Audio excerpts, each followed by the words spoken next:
all of a sudden I felt this. I can only describe it as a feeling of imminent death. Everything in my body was telling me that I was about to die. The next thing I feel is I am suddenly falling backwards rapidly. As I'm falling backwards, I feel like I'm breaking through different earths or different levels of earth. And as I'm falling backwards, I'm falling through each floor, like boom, boom, boom, boom, boom, boom, just like all the way down. I look over to my right and there is a literal lake of fire. And there are people that are in this lake of fire, and I could literally see the flesh melting off of their hands, their eyeballs popping from the intense heat. I'm seeing what's happening to all these people, and I realize, oh my God, I'm in hell. Welcome to God's Voice Daily. I'm your host, Vladimir Proknevsky, and this is the channel where I share daily phone calls with people from around the world who've had real supernatural encounters with Jesus, angels, demons, and everything in between. Some of these calls go on to become full episodes on our main show called God's Voice Today, but here you will hear them raw and unfiltered, just the way they happened. So without any further ado, let's dive into today's featured call. Enjoy. How did you find the channel? How long ago? I've actually been watching for probably about a year now, and every story that I would hear on there kind of would give me a little bit of more confidence in kind of sharing my own story, which I've only shared with, it's been almost 20 years. I've probably shared this story with like 4 people. Wow. You know, it's really almost no one. It's my wife, my girlfriend at the time that I had, she was actually the first person that I told. And she didn't believe me, and then like 2 other friends from church. Well, I want to be that that's really fifth it. person. Yeah, that would be great. Yeah, I'd love to hear more. Tell me more. Oh boy, where do I start? This man, if I were to tell you from the beginning to end, it would probably be more than 15 minutes. But I'll do my best. We got time. Don't worry about time. Okay. So, okay, give me 1 second, actually. Just going to set myself up. Sure.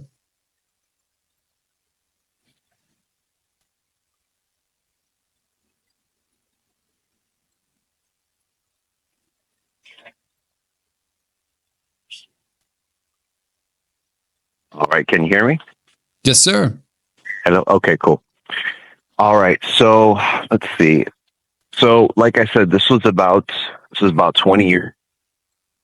It was a very pronounced, very proud, ignorant, arrogant atheist. I mean, that's really the best way I can describe myself at that time. I was 23, and I grew up in a household where, my mom had a portrait of Jesus, in the room, in the house. But when I would look at it, it would give me the same feeling as, if it was like Ra, the sun god, or Shiva, or Buddha. It didn't feel real. It just felt like it was a story that was made up, time and time again. And my mom went to Catholic school. So I was mostly brought up Catholic. There was never really much talk about the love of God. It was always about the fear of God. And my mom would use that fear of God to try to raise me, quote unquote, raise me right, to encourage me to make the right choices, do the right things. But living like that with a mom that never really brought up that God loves you, only that God judges you, looks down on you, looks at everything that you do, judges everything that you do, it wasn't a comfortable feeling. It just felt very oppressive to me.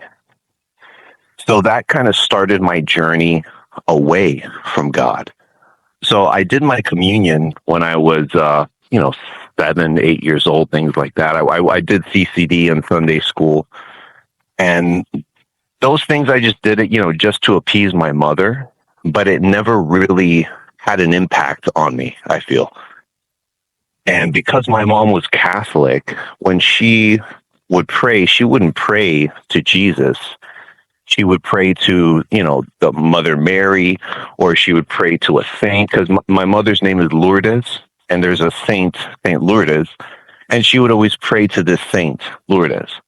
So I was, growing up seeing her, she wasn't super religious, but when she would pray and she would pray to these other saints, it just made like no sense to me whatsoever. It just felt like, oh, heaven is filled with all these different people and you can just pick and choose who you want to pray to. It just really didn't make any sense to me.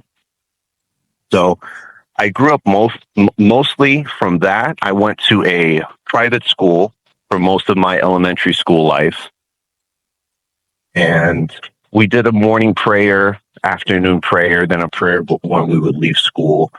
And it just felt like we were just going through the motions, or at least I was kind of just going through the motions. Like, this is just something that people do to kind of give themselves a sense of, accomplishment. Like, okay, I'm praying up to the sky. Let's see what happens. Let's hope for the best.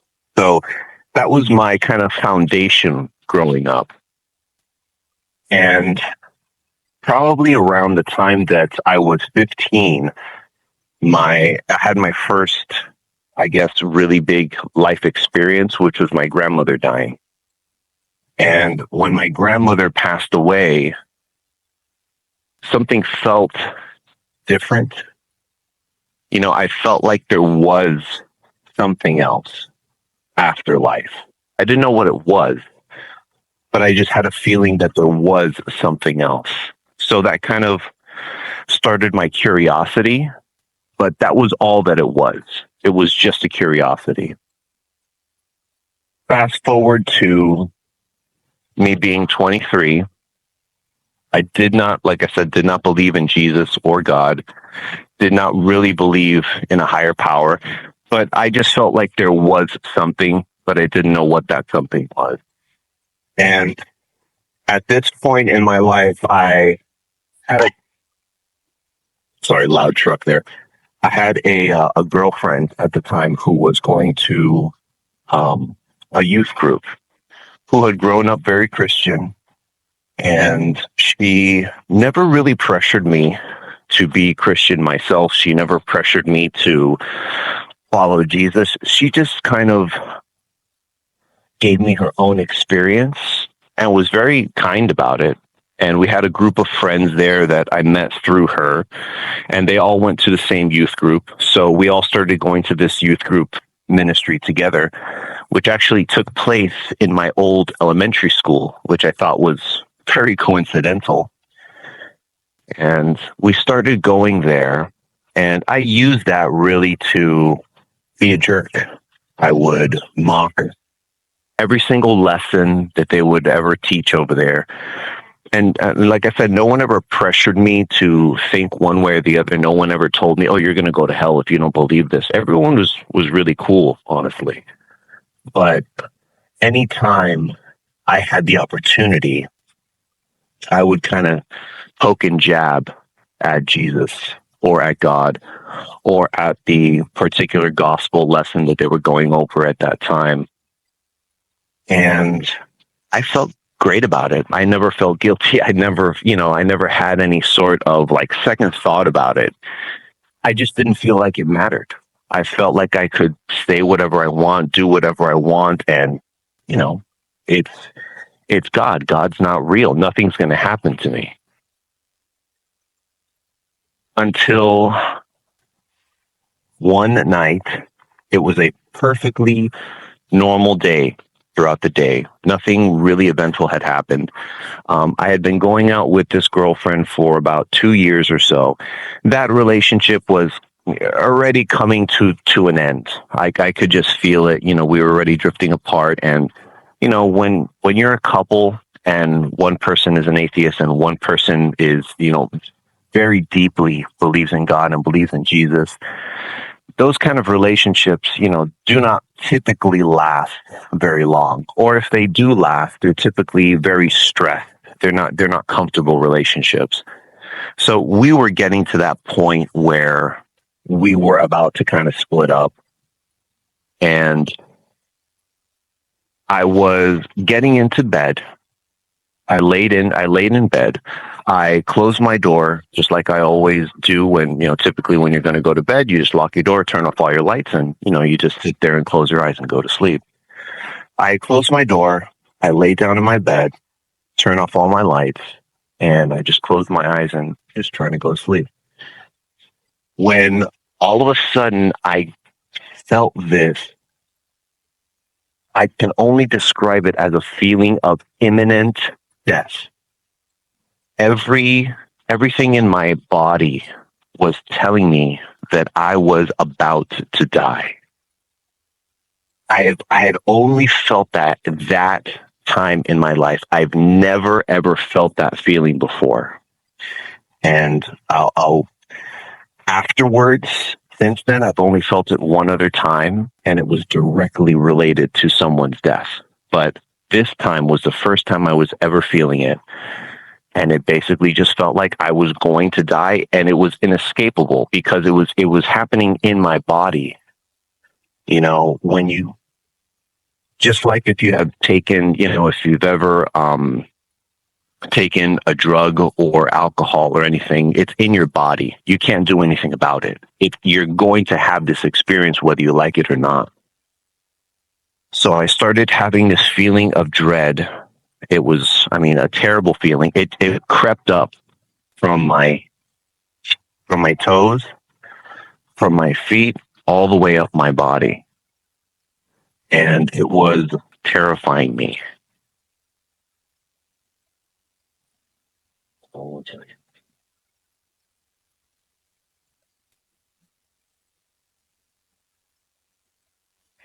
So I was having this feeling that was creeping up my body. I didn't know what to make of it. I really, really start panicking because I don't know what is going on. When the feeling was creeping up my feet, as it was creeping up my leg, it felt like that part of me was dying and becoming necrotic just right there on the spot. As this feeling completely engulfs my entire body, I have no idea what to think. I have no idea what is going on. I pulled the cover over my face to try to somehow, just sort of some kind of fight or flight reflex to try to hide or to try to get away from this feeling that I'm feeling. Right before I pull the cover over my eyes, I look over to my door that I know I had just locked. For sure, I had just closed that door and it was sealed when I laid down. I open my eyes and I look at it, and it's opened just a little bit. And the feeling, or the shock really, of noticing that my door was open a little bit, I felt like someone was right outside that door and they were there to take me. I don't know where they were going to take me. I just felt like I was going to be taken from wherever I was, whether it was this place on earth, whether it was in my room, whether it was in my bed. I just knew, I had this feeling that I was going to be taken somewhere really against my will. And I want to reiterate that this experience that I'm explaining right now, this was not a dream. Dreams happen when you're asleep. I was 100% awake when this happened. And this is not a hallucination. Hallucinations happen when you drink too much, take drugs, even take a Benadryl. I was completely sober, no drugs, no alcohol, no anything. This was just completely out of the blue. As I am noticing that the door is open, I'm getting this feeling that someone is there to take me. I pull the cover over my eyes. As I do that, the shock and the fear of feeling like someone is there to take me somewhere gets my heart beating so rapidly and so fast that I feel like I'm about to have a heart attack. I'm seeing spots and I'm seeing stars on just like the peripheral of my vision all around. I'm, I'm more scared than I've ever been in my entire life. The shock of this, the next thing I feel is I am suddenly falling backwards rapidly. Like I'm on a roller coaster, and you know when a roller coaster goes up and then it goes down, you feel like inside, you feel your organs kind of like jostling around in your body. You feel your heart and your lungs and your stomach. You feel everything go up and go down. That's exactly what this was. I was falling backwards, and I could feel everything in my body accelerating with this. As I'm falling backwards, I feel like I'm breaking through different earths or different levels of earth, like as if I was sleeping on 100-story building on the very top, on the 100th story, and as I'm falling backwards, I'm falling through each floor, like boom, boom, boom, boom, boom, boom, just like all the way down. And as I'm doing this, I just see darkness all around me, and there's just this pinhole of light the light was larger when I was falling, and then the further I fell, the smaller that light got. As you know, kind of like in The Ring. If you've ever seen the movie The Ring, how when the girl falls down the well, all she sees above is just this little bit of light. That's what it felt like. I was just falling and falling away from this light. Once I regained my awareness, I didn't feel any impact of landing. I didn't slam hard on the floor or anything, but the next thing I realize, I am in a cave of some kind. I see dirt and I see rocks just right below me, and I feel very, very weak. Very weak. I can't stand up. I'm kind of in this like crouched position with my shoulders hunched over. I'm basically just facing the ground. And the very first thing, the first sense that I got that I was somewhere was the sound of people screaming.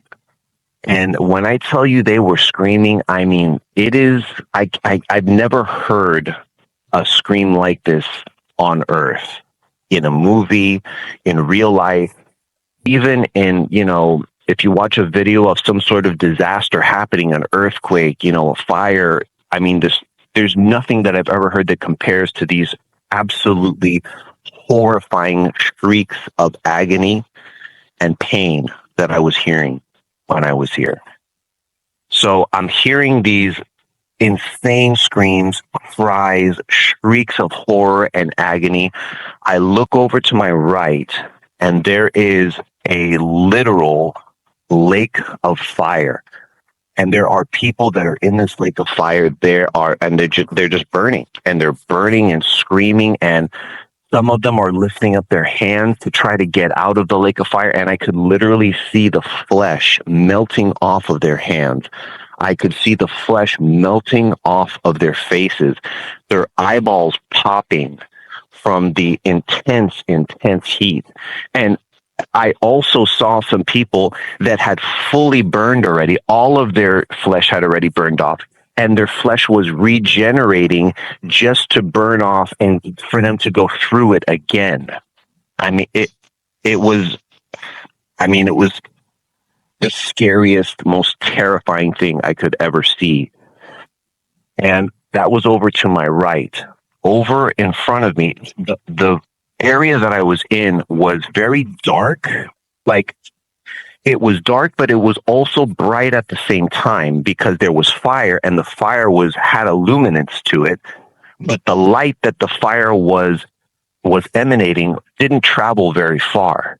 It would just travel like a couple inches, and that was it. So it's like you have fire, but there's also darkness.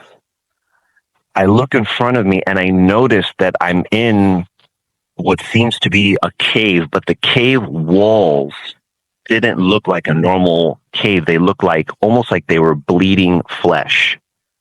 That's like the best way I could describe it. Or like troll skin. And it had blood. It had a liquid texture to it that I could see that was reflective of the flames that were coming from the lake of fire that was over to my right. And as I'm hearing this, as I'm seeing this, I'm also introspecting into myself what I myself am feeling. And I am feeling absolute, utter despair, hopelessness, loss, guilt, resentment. I mean, every single bad feeling that a human is capable of, I was feeling in this moment. And when I say hopelessness, I mean the deepest, most intense feeling of hopelessness and despair. I felt like I could cry forever. And when I say forever, I literally felt myself crying. I could feel a tear starting to come down my eye.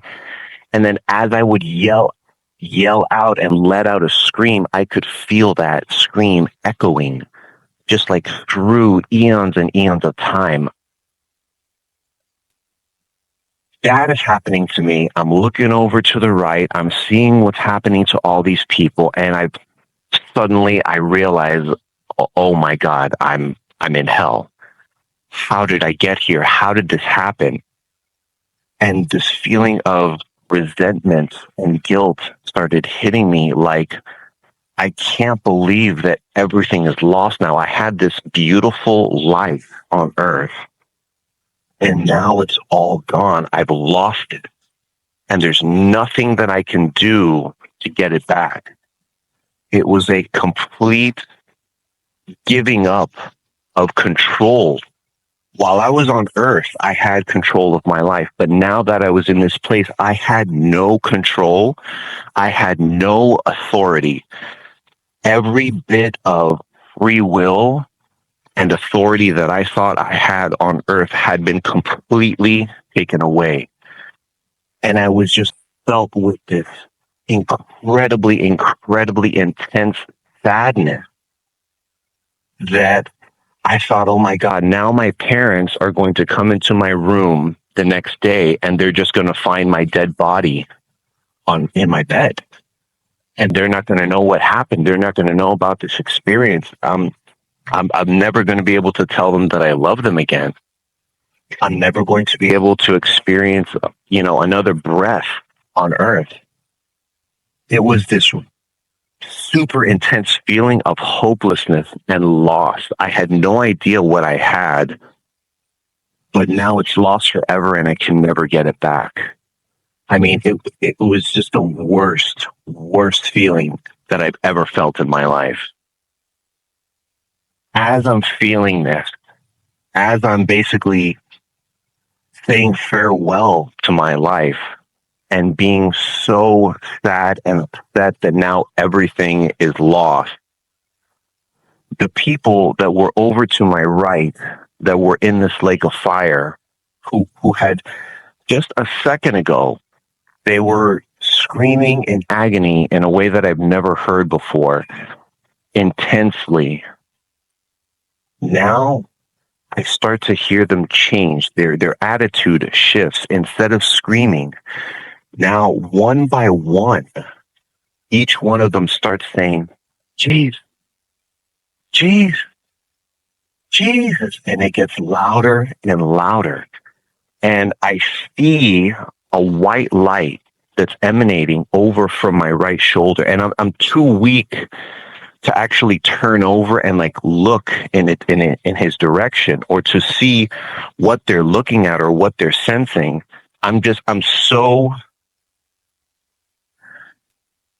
My attention is so towards myself and what I'm feeling that it's like I don't even have the energy to think or to look at anything else but to really just sit in my feelings right now.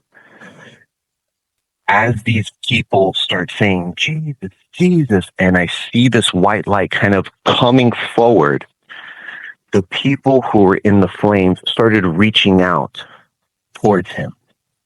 I could see their hands swiping over, like just to try to touch his robe. And I'm just seeing this off of the very, very peripheral, the far peripheral of my right eye. I'm seeing them just try to grab at him, and they can't. Their hands come, I mean, within millimeters touching his robe, and they can't. They can't, but they know that if they do, they would be sent to heaven. Because now that they're in this place, now that they realize how everything works, now that they realize what your life on earth was, now they understand that Jesus is real. Now they understand that God is real. It's too late. They know that he is real, but now that they're in this place, it doesn't matter anymore. It only mattered when they were on earth, living their earthly lives. And one thing about this lake of fire, in the middle of this lake of fire, I could see different pedestals, like just rock pedestals that were shooting up from the lake of fire. And there were people that were trying to jump from one pedestal to the next, Up on the top of this cave, there was a portal to heaven. And you could clearly see it. And when you look at it, it looks like you could very easily traverse these different pedestals and just jump through that portal and get to heaven. It looks like it's right there, but you can't. No matter how many times you try to jump on these pedestals, no matter how far you think you can jump, no matter how good of a climber you think you are, you cannot reach this portal. I didn't see anybody even get close to reaching this. But you can see heaven from hell. And that's what I think it is the biggest torment of this situation that these people were in, is that they feel like it's so close, but yet impossibly far.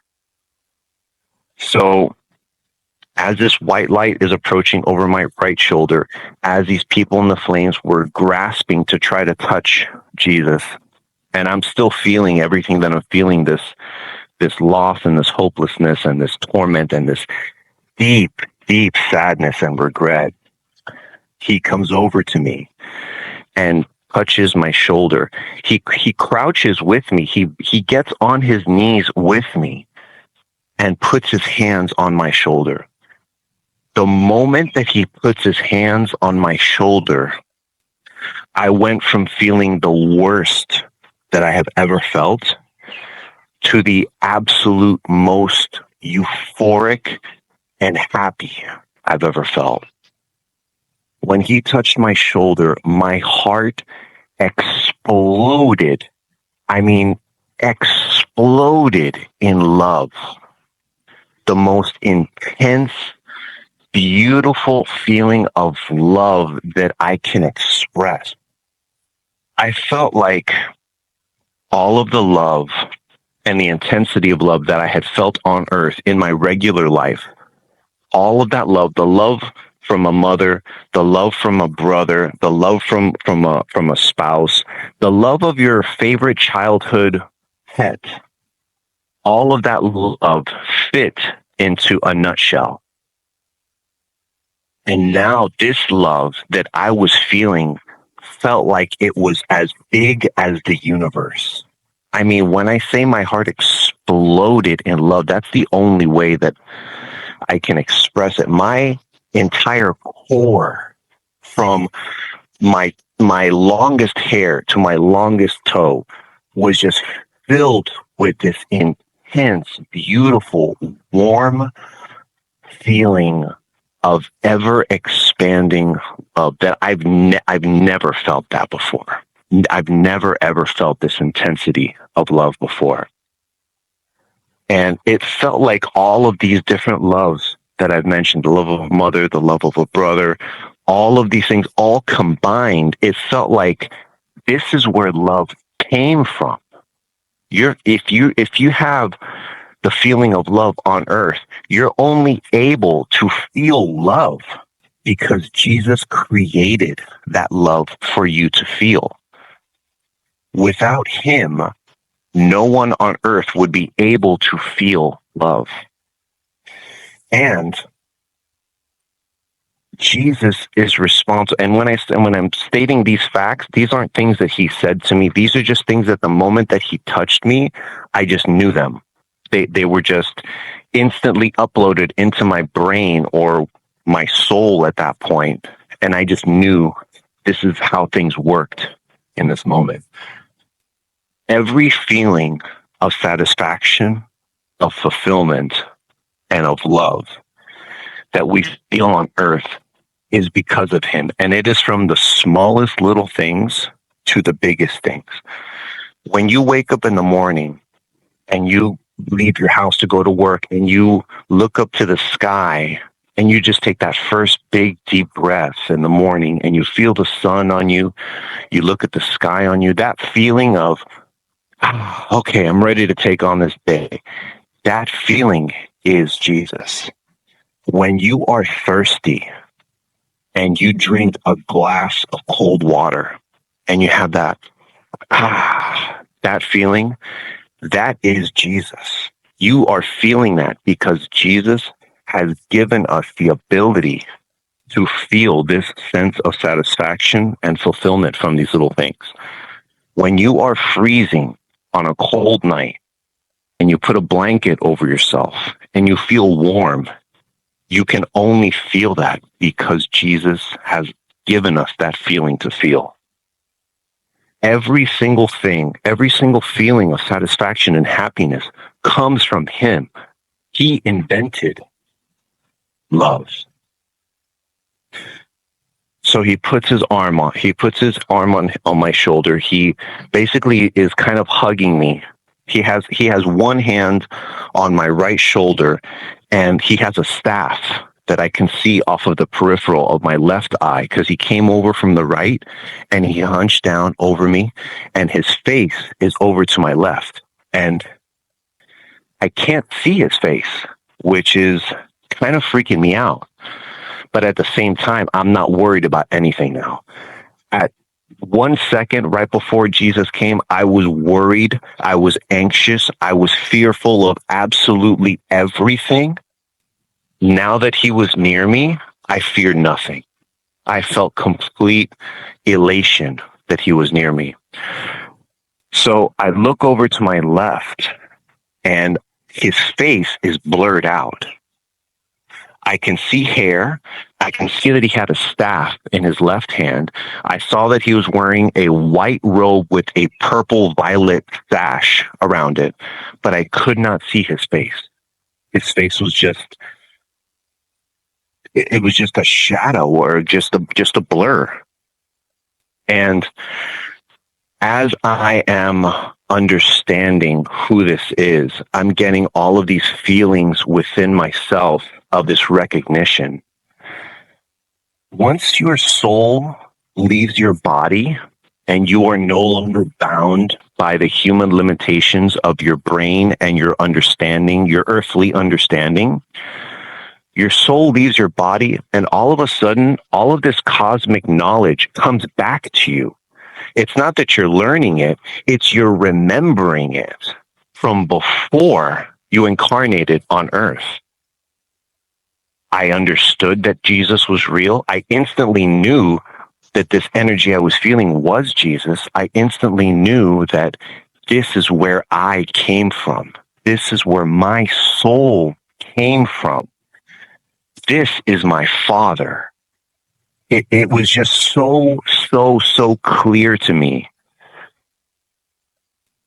It was a feeling of intense connection in a way that it just engulfed all of my senses. The feeling that he was giving me was so familiar.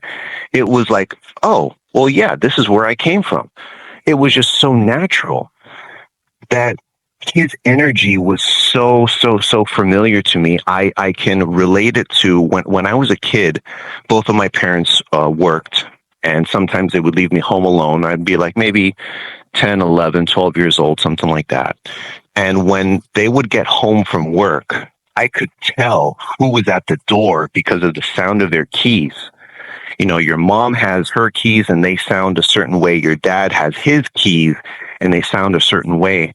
So when they would get up to the door and they would start opening the door, I would already know who was there because of the sound of their keys. I knew who Jesus was because of the feeling that he was giving me was so, so, so familiar. And as he was near me, I started getting these concepts in my head that I did not have before. The very first one that he gave me really kind of shocked me because as an atheist who never read the Bible and who never gave the Bible any sort of look or thought, it shocked me what he was revealing to me. And what that was that he was very, very disappointed in the church, in the way that the church had progressed. He said, I had given everything in the Gospels that the church needed to spread my word, and they have failed. They have turned the church more into a business and making money rather than genuinely spreading my word and the gospel. And that shocked me because I thought, well, Jesus is the church. The church is about religion. How can you be disappointed in the church? Like, aren't they doing your bidding? Aren't they doing your work? And it was just a feeling of, nope, this disappointment. This is not what I wanted. As he said this, or as he just conveyed this message to me in my mind, this story is about to really get crazy right now. So as he shows me that he's really disappointed in the church, he casts his hand, like the hand with the staff in it, he kind of points it over to this area that's right in front of the lake of fire, but it's in it's a little cave within a cave. And how I mentioned that everything was dark and in shadow and I could barely see any light, when he casted his hand, it just created this tunnel of light, and now I could see everything clearly. And what I saw at the end of this tunnel of light was Pope John Paul II. Now, Pope John Paul II was a face that I was very, very familiar with because I was born in '84. So growing up in the '90s and the late '90s, John Paul II was on TV like all the time. I was very, very familiar with him. And I could see that John Paul II was sitting on a throne of gold with treasures all around him. There were statues, there was gold, there was diamonds, there was a golden chest filled with golden coins, there were golden statues, and John Paul II was sitting on this throne, and he was on fire, and he was burning. And his wrists were shackled to this throne, and he was burning in agony, and he was screaming. And I felt, for 1 second, I felt sheer horror for what I was feeling. But then Jesus just touched on my shoulder and all of the feeling went away. The scared feeling that I was feeling, the horror of what I was witnessing instantly went away. But all I was left with was the actual experience without the feeling. So I could focus on what he was trying to show me. And it just went back to, this is what the church has turned into. How can everyone look to this man and see me? And the Vatican and the Catholic Church does not show me. And once this thought was conveyed to my head, I was thought, wow, that is right, because my mom, as a Catholic, she would always pray to these other saints, and she would never pray to Jesus. Wow.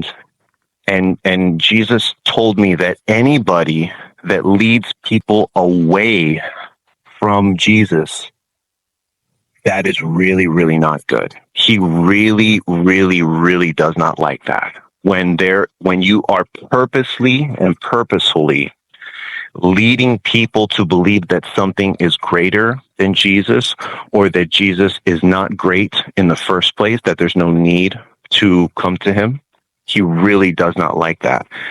And when he said that, I thought, oh my God, that's what I've been doing. As an atheist, anytime someone would bring up any sort of discussion about Jesus or about God, I would mock them. I would make fun of them. I would call them stupid. I would say they were a moron. And I felt this guilt for myself, like, oh my goodness, I really messed up. I really, really messed up. And I felt like just saying, I'm so sorry. I'm so sorry. I didn't know. I did not know what I was doing. And this feeling of fear, thinking that I was going to stay here in this place now forever because of what I've done, he instantly removed that. Again, he removes the traumatic feelings, but he lets me feel them for just a second. For just a second, he allows me to feel that, but then he removes it. It's like, okay, feel it, but that's enough. Now on to the next lesson. That's what I felt from him. And I see John Paul II. He's burning on this throne. There's treasures all around him. Then the next thing that he shows me really takes another step up on the level of, I mean, the only word I can express is craziness, because this entire experience that I'm going through is just blowing my brain. I cannot believe what I'm seeing. I can't believe what I am feeling, but I know that I am feeling it. I know it in the deepest of my core. I feel that this experience is real. This is unlike any dream I've ever had. It's unlike any experience I've ever had in my entire life. After he shows me John Paul II, then I see in front of him, over to the left, I see Michael Jackson. And I know that this is Michael Jackson because he's wearing the hat, he has the diamond glove on, and he's dancing, and I could hear his voice. And he's screaming, and he's crying, and he is dancing. And as he is dancing, he's doing the moonwalk, he's doing all of his, classic Michael Jackson moves. There is a crowd of demons right in front of him that do not let him stop dancing. He has to keep on dancing, basically forever. And at the time that I had this experience, Michael Jackson had just died. It had just happened maybe a year or two before. So to see this really, really, really left a huge impact on me. And Jesus also told me this is not the only one. And I didn't see them, but he gave me the sense that there were other celebrities that were in hell. He showed me that Bob Marley was in hell. He showed me that Selena was in hell. And I could see right in front of me that Michael Jackson was there. And I'm really, really, really shocked by all of this.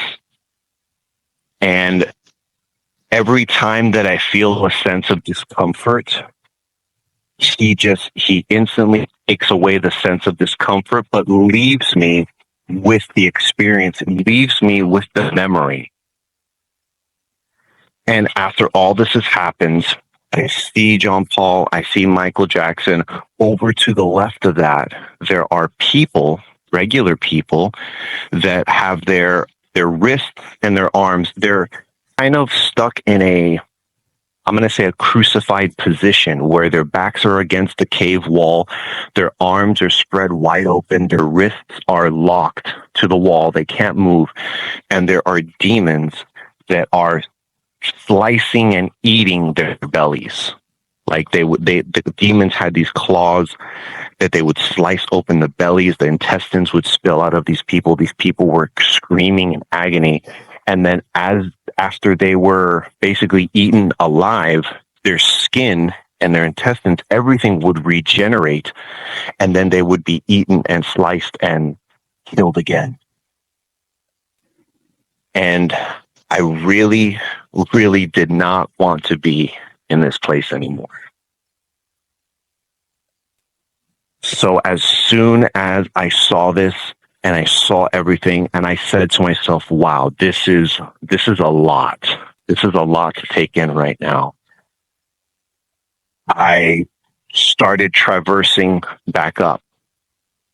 And as I started to traverse back up, I could look at where I was going, and I could see that towards the surface of the earth, there was light. Think of it as souls that were white and then souls that were red. And these souls were battling each other. And it left me with the notion that there is a literal battle that is going on earth right now. A battle in every single sense of the word.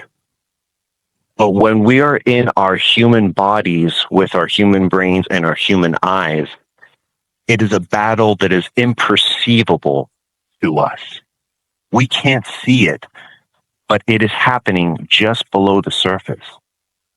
If you see a chart of all of the different levels of light that there are within the universe, within the galaxy, the type of light that the human eye can see is so incredibly limited. I mean, out of all of these spectrums of light that exist, our eyes can only see like 1%. But when you're outside of your body, you can see every single spectrum of light in every single dimension that exists. And I could see that there is a literal battle going on between angels and demons on earth right now. And they are everywhere. They are all around us. Both angels and demons are around us all the time. And if you are someone who prays and you are someone who believes in Jesus, you have a literal army of angels that is fighting for you, that you can call upon in Jesus' name whenever you need. And it made me feel very sad for people who do not believe in Jesus, because it became very apparent to me that those are the easiest victims for demons to take hold of. When you are an earthly being and there is a supernatural entity that is attacking you, you have no armor. You have no weapons. So I can imagine that someone's life, someone leading that life, would be tormented and have everything go wrong in their life. And they just really not know why. They just really genuinely would have no understanding as to why these things keep happening to me. Why do I have all these bad experiences? Why do I feel depressed every single day? Why do I feel anxiety every single day? And it is because you have no defense against those things. When we talk about Jesus and about God and about the Bible, we have to understand that we are talking about a supernatural entity. Jesus is a supernatural entity who lives right now. He is alive right now, right in this second, right in this moment. He is alive. And he is dwelling in another dimension. From this dimension that he is dwelling in, he can look down upon you as he sees you from his dimension just has incredible perspective. The best way that I can kind of relate it is like if you have an ant farm only has two sides. You know, it's a two-dimensional planet, let's say. But us as three-dimensional beings, we can look at this ant farm and we can see everything in this ant farm. We can see the top, we can see the bottom, we can flip it over, we can see the other side. It's very easy for us to observe everything that's going on in this ant farm. That is the same thing with Jesus when he looks upon us on the earth. It's very, very easy for him to look at me. He sees my past, he sees my present, he sees my future, and he sees the decision that I am making right now in this moment. He sees everything. He knows everything. So I always think to myself, why did he pick me? Why did he choose me to have this experience? What was so special about me? Why was I the one he came to with this? After I came back to my body, I felt paralyzed. First of all, like once I finally got back into my body, I felt tears pouring out of my face. I was crying like I've never cried before, but I couldn't move my body. My body was still just like, it felt like it was coming back from the dead almost. I felt like I had died and now my body was coming back, but it was still creaky and rusty and, I couldn't quite move. And then I kind of muscled my way around feeling like I was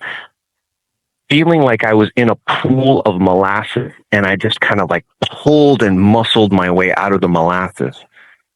Well, I sat up in my bed. I was crying profusely. The first thing I do is I call my girlfriend that I had at the time. She was the only person that I thought I could talk to about this. She was the only person really that I knew that believed in Jesus, as she did. But our relationship was already rocky. Like I mentioned, it was already kind of on the way out. And then for me to go from a person who just a day or two before had gone to a youth group meeting with her and was making fun of God, was mocking Jesus, was just making a mockery of the entire experience in the church, to go from that to now telling her, oh my God, I just had this incredible experience with Jesus and this. And I told her everything. I told her from start to finish. I told her everything that had happened. The first thing she says is, why would Jesus come to you? You don't even believe in him. And I said, well, I don't know. I don't know why he came to me. And she said, yeah, okay, all right. Well, we'll talk later. Completely nonchalant about it, completely dismissive of everything that I had told her. I'm sure she felt like it was just one big joke. Like I was just doing this to, further antagonize her. But I told her everything. She didn't believe me. We broke up, shortly after that. And I kept the experience to myself for easily 10 to 15 years. I didn't know who I could possibly talk to about it. I thought it was just too outlandish. It was just too crazy for anybody to believe me. I didn't want anybody to think that I was crazy. There's just so many of these feelings that make you feel insecure about experiences like this. And I certainly couldn't tell my parents. So I really didn't have anybody to go to. And having my girlfriend at that time be so dismissive and very rude, really, about it, it made me very scared to tell anybody. And like I said, I've kept it mostly secret. I had only told her, and after about 15 years, I met my current, who was my girlfriend then, but now she is my wife. she was the next person that I told, because I knew that her mother very, very strongly believed in Jesus. And although my wife did not have a foundation really for true belief in Jesus, she understood it enough to where I could tell her this story, and she was just, her mouth was just open, like, oh my Wow. God, wow, wow, wow, wow. And that is, there it is. That's amazing. What a testimony, what a story. Would you be able to tell that story to my audience on video? Is it something you'd be open to do? Sure. Yeah. I think it's time. I think it's definitely time, because I did not instantly become a Jesus follower after this happened. After this happened, this really just opened the door for me to find him, for me to seek him. Oh man, And I'd love to get into all of that on the video phone call or video call, the interview that we'll have in the community. Let's do that. Thanks for watching. If this call caught your attention, wait until you see what's coming up next. It should be on the screen right now. Go ahead and click on that video, and I'll see you there.